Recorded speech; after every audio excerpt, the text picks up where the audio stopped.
All right, so we have some new reporting about just how far back the issues with Senator Dianne Feinstein go. Rolling Stone has a report here which just underscores a lot of people in D.C., all the media, they all knew that she was not doing this job, that her staffers were doing this job, that she was in severe cognitive decline for years and years. And it's only recently that anyone has said anything about this. Put this up on the screen from Rolling Stone. Their headline is Feinstein's health crisis goes back farther than we knew. Staff for the high-ranking Democrat have for years had a system to keep her from walking the halls of Congress alone, sources tell Rolling Stone.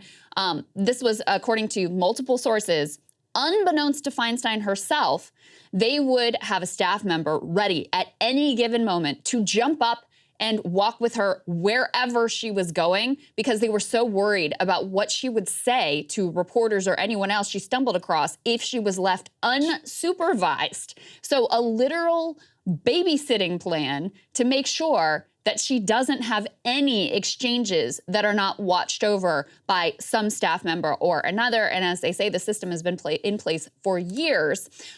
This one former staffer who left in sort of a very tense, conflicted circumstances, he spoke on the record to Rolling Stone and says they won't let her leave by herself, but she doesn't even know it.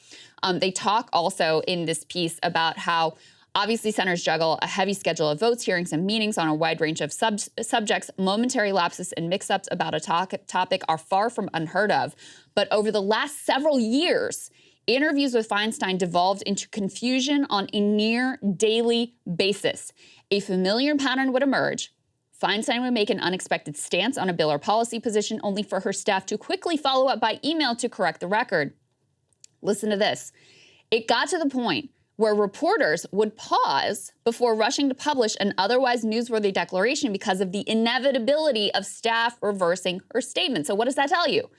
Every journalist who interacted with her over the past number of years and every staffer who was working for her over the past number of years knew exactly how bad it was, and they didn't say a word to you. They did not tell the voters of California or anyone else anything about what everybody knew was a complete open secret.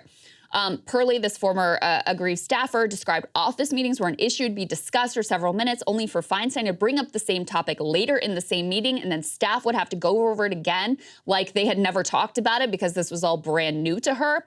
And this is really astonishing. They said they began to have to noticeably restructure around her mental limitations in 2019 because junior staff were making jokes about her cognitive decline. Interns were noticing it. So they made sure that there was no junior staff in meetings with her so that they could not see how bad it was. And they cut off any of scheduled events after mid-afternoon. There's a quote in here where they say, her days are all bad days now. Now, this is sad to see in any human being, but what has been done, the lies and the cover-up here to the American people is an absolute disgrace. Oh, it is a disgrace. And, you know, I kept saying that Feinstein herself is a disgrace, but others are pointing out now, at this point, she really may be so far gone that she has no limited, ability over her faculties, and is so, it's at that level where she has no probable understanding of how bad her situation is. So she just doesn't know now at this point. At some point, she did certainly make a decision, and I do think that the ultimate authority lands with her. But now, at this point, it lands with her family, and it lands with her staff. I mean, at the very least, with the staff, it's like, you need to just be very honest in these types of situations and be like, look, she can't do the job, it's just not gonna work. And they should have done that in 2019, pre-COVID. I mean, it's been over 4 years now of inauthentic representation for 40 million people from the state of California, which is the ultimate disgrace. She's 89 years old, she's got $200 million in the bank. She could retire peacefully with her grandchildren and family in a beautiful, mansion in Napa.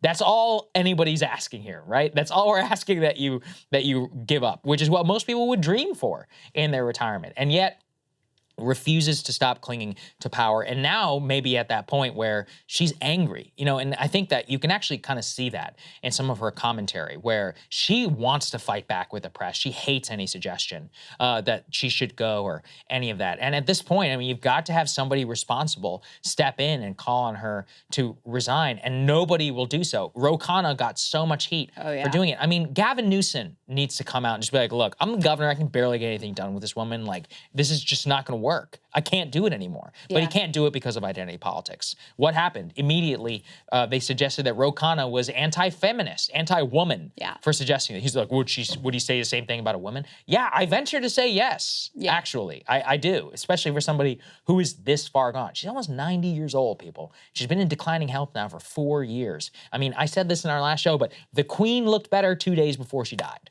than Feinstein did before she showed up.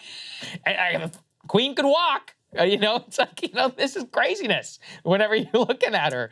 I was shocked. We were on the editorial call when you were gone, when that photo came out, and I literally yelled out, the producers I said, you guys aren't going to believe this. And I sent the photo, and we were all like, oh my God, wow. Yeah. At what she looks like. I mean, and I know your eyes don't deceive you. Ro got a lot of heat for what he said, which he said the right thing and the obvious thing that everyone, by the way.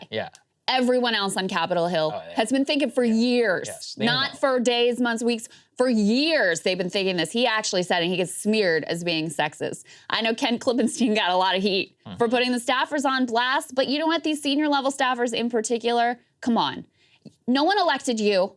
No one voted for you to be making these decisions and put in this position of power. You are, first of all, I mean, what you're doing to her is egregious in and of itself, because like you said, I think at this point she's too far gone to even know how bad things are.